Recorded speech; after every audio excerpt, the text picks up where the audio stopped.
Ningizimu Afrika, Mzansi, sanibonani, nginibingelele kuphi nakuphi la enibukele khona-ke mawukuthi-ke usuku lakho lokuqala uyithola-ke uhlangana nalo mbukiso ngicela ungalenzi iphutha kusekhaya la, subscribe kwi-channel ulike ivideo ebese-ke uciphiza i-notification bell. Wenzelani? Wenzela ukuthi-ke mangifaka ivideo uthole i-notification, then ngokushesha bese uyangena kwi-video uyayibuka. Siku-Trend TV siyaqinisekisa-ke ukuthi-ke sikulethela-ke lolo daba olusuke lusematheni ngalolo suku. Ngani zakwethu sikubhekela-ke nje ey'gamekweni-ke eseyithe zenzeka kulona-ke usuku lwanamhlanje. Kubika ukuthi-ke esikhathini esingangakanani sekudutshulwe kwabulawa-ke owesilisa ongumnikazi wale moto-ke oyibonayo esithombeni. Kuthiwa-ke udutshulwe laphaya e-mall endaweni-ke yase-Westville eThekwini. Kuthiwa-ke uthe esamile nje erobhothini lisavalile, kuthiwa-ke kuvele kwaqhamuka abantu bamdubula kaningana. Kuthiwa-ke ubukeka ela ko-30 years. Njengamanje ibingakatholwa ifamily yakhe, kahle kahle ungumuntu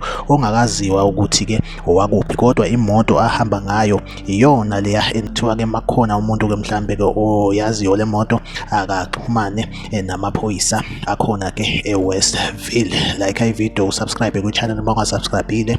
Siku-Trend TV ngizohlezi ngikhona nginilethela-ke indaba eyisematheni usuku nosuku. Ahlangabezane kwi-video elandelayo.